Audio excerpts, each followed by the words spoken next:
using contrast to improve your work. So I talk about this a lot with my students in my figure illustration classes, and it's something that I get to show you today with one of my own pieces, and I'm going to do it in real time so you can see exactly what I'm doing.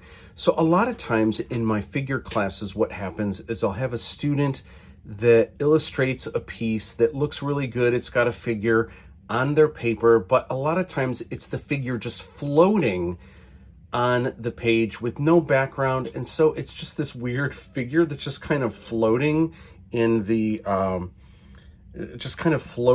matrix or something like that. And I feel like sometimes if you add a little bit of atmospheric tone, you can improve it, and you can do that two ways. You can add darkness and you can add lightness. And so what I'm always talking about, this is a great thing to do with any kind of design, is putting lights against darks and darks against lights. You see this in nature. I have a bunch of videos where I talk about this. So I've done this a little bit in this piece. This was actually a piece I did for, I believe, the You Can Draw Star Wars book, and it didn't end up getting used. I think what it was, I might have been proposing a couple pages a little bit more on tone and shadow, and then I think it just ended up kind of not a direction that DK Publishing wanted to do as much. And this was just a piece I did real quick, and I've never been fully happy with it. I love some of the textures that I did in the costume, and I feel like it's very pensive. It's kind of emotional, and but I've never fully been happy with it. And I've always kind of known what I need to do, and I just didn't do it before. But I am going to do it today, and I am going to improve my art with the use of contrast. So what I'm going to do, and I did this a little bit, I have just a little bit of a suggestion of a background, but if you're not doing a full-on background, I really need to do more, and I need to help add in the contrast. So I'm going to add in some dark and I'm going to add in light. Because the light is going this way, I'm actually going to add the darkness to this side, and I'm actually going to add some light to this side. Maybe I'll put in a little bit of pizzazz as well. So here we go. I have a black wash. This is actually just black gesso, actually, which is essentially acrylic paint. And I am going to throw a little bit of that in to the background.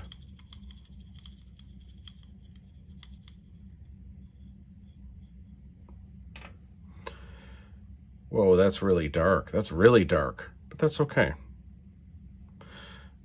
It's going to lighten up, and I'm going to use some water to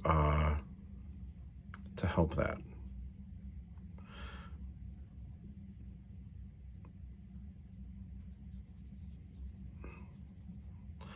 So it's really punchy now over there. Kind of like that. It's almost like she's turning into the shadows, even though really she's turning towards the light. But this darkness here may help that. I'm using this baby eyedropper thing, or maybe this is how you help get boogers out of the nose.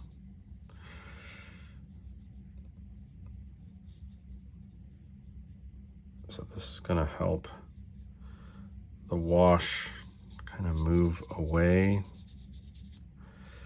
And this is a little bit more painterly, but I think this is going to help. I mean, it's definitely helping with the contrast.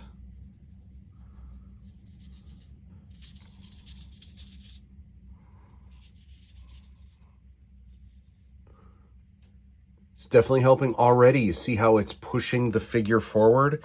It needed some more juice. Literally, right? Is this wash? It's watery.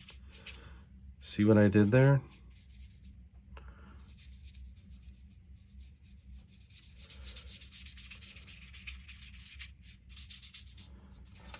And here I'm purposely dry brushing because I want it to be just a little bit more crusty.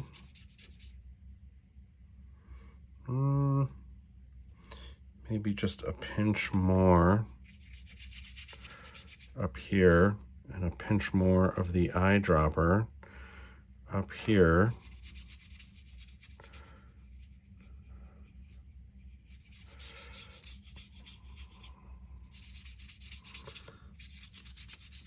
This is buckling the paper a little bit, but I will be able to flatten that out with a book.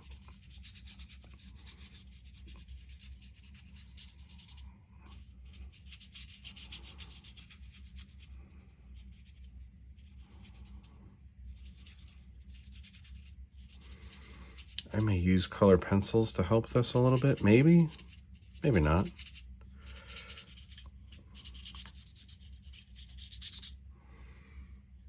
That already helps big time. We're going to do the same on the other side, but we're going to use a light wash. And that's going to help make it even punchier. Let's go ahead and do that. I am going to set this black wash over here. We're going to come back to this though. There's more I'm going to do with this black wash in a little bit. So sometimes a little bit, it doesn't take a lot, and it doesn't take a lot of time, but sometimes you can really improve. And sometimes what it takes is, you know, perhaps when I did this, I knew I wasn't crazy about it, but I had been working on it. You know, the drawing, there's so many details, so I spent a little bit of time getting all those details in, and then there was just something about it that I didn't like, and I didn't know what it was. And pulled this piece out recently, hadn't looked at it in a while, and it became abundantly clear what I need to do to make this work. And it's just a little too soft. And sometimes you want soft edges, and sometimes you want something like a character emerging out of the shadows. Sometimes you need those edges. And I think in this case, I think the edges are like already, oh my gosh, that helps so much, right? In the sense of design.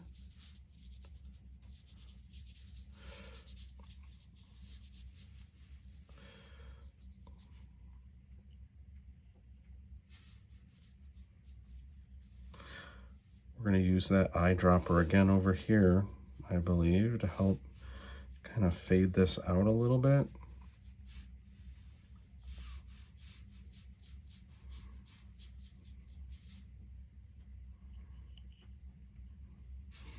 I want to get a little bit more, a little bit brighter to help push over here. And then let's get that eyedropper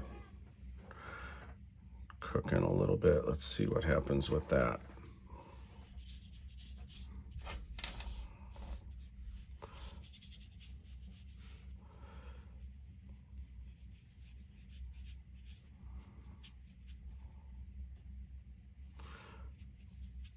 It's helping so much. Not that it's like this realistic looking background by any sense, but contrast wise, design wise, oh my gosh, night and day.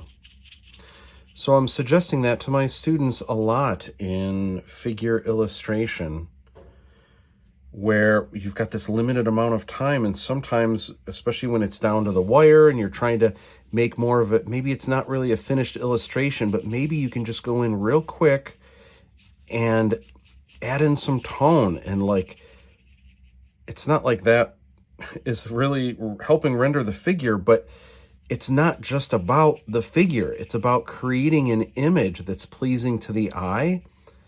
And in order to do that, it's not just about the figure itself, but it's about the image as a whole.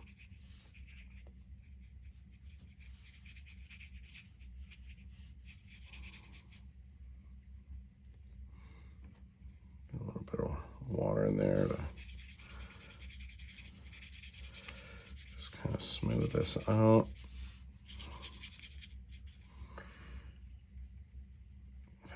be fun to, maybe we don't cover this whole area here, but maybe we just kind of do something like this. That's interesting. Piece of junk there.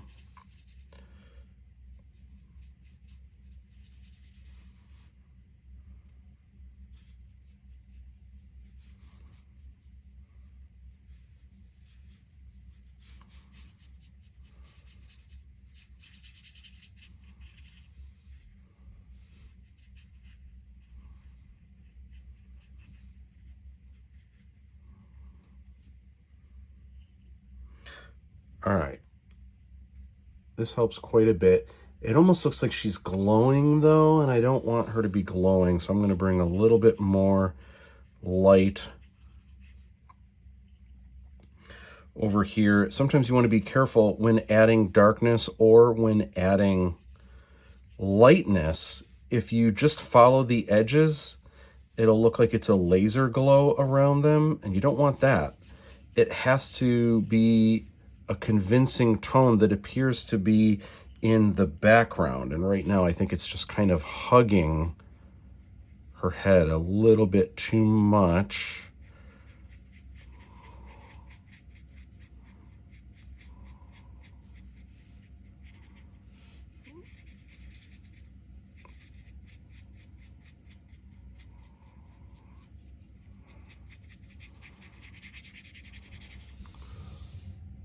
That helps a little bit, where it doesn't seem as much like, seems more like it's tone of some sort. Okay, so what I want to do now that I thought would be fun is, it's just kind of scribbled in the background here, but we want this to be a little bit more painterly, and I want to take away from some of the washiness that my eyes are drawn to now, at least my eyes. So what I'm going to do now, I want it, what it needs, you know what it needs? It needs some zip. So how about we do a little bit of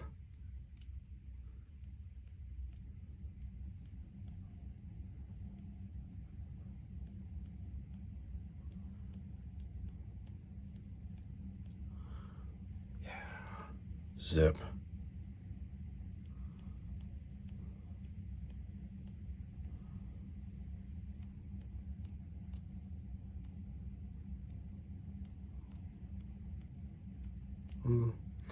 Don't want that there. I'd like to have some closer, but I don't really want those in there. That's okay. I am prepared. These are washes, so if you get them before they dry, you can kind of blot those out.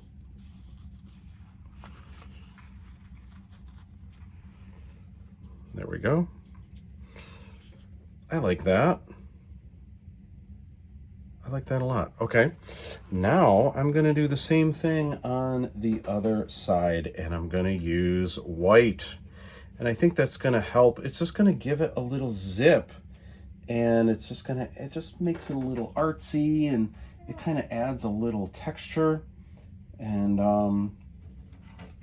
a design element. It also helps make it organic a little bit, maybe a suggestion of trees glistening in the background or something. I don't know.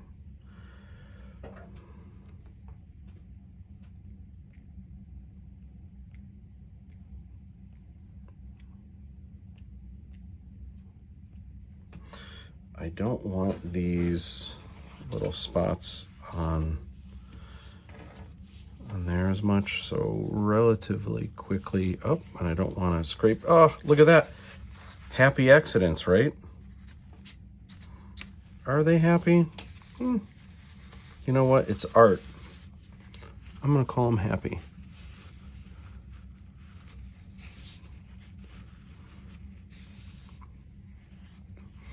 I'm going to fix it by adding even more zip. All right, let me get a little more. I want a couple.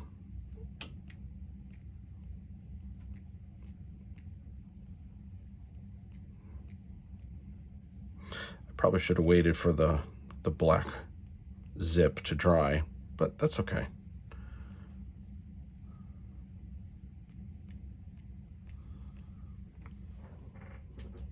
All right.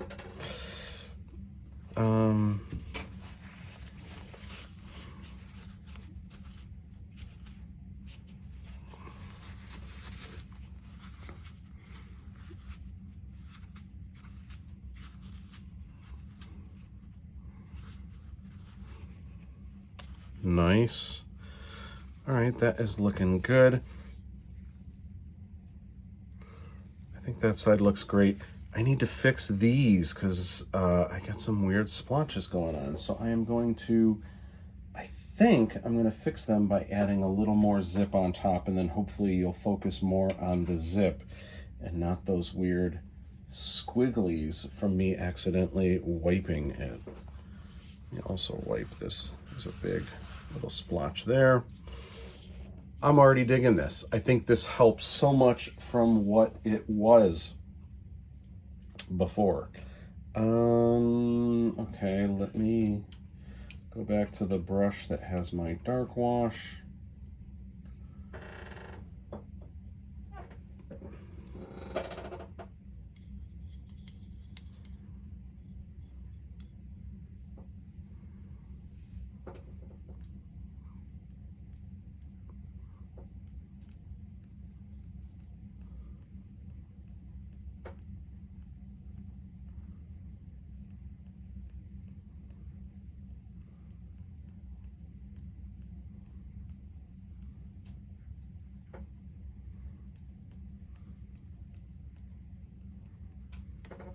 Okay, now get rid of this overspray of these washes.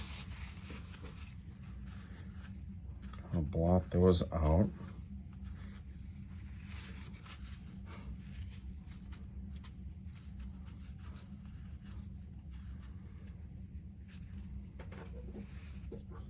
Huge improvement. Huge improvement. It definitely separates the foreground from the background. Yeah, it's so much better than it was at the beginning of this video. So there it is in real time, adding contrast to enhance your art.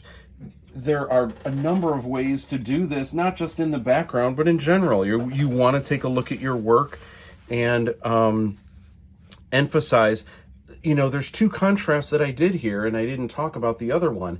It's obviously enhancing contrast in value, but also contrast in edge control. Notice how I have harder edges against the figure to make the figure kind of pop out, but also there's soft edges where it's a hard edge against the character, but then it kind of fades away softly, right? So there's contrast in edge control, and you see examples of that all throughout this drawing. Wow.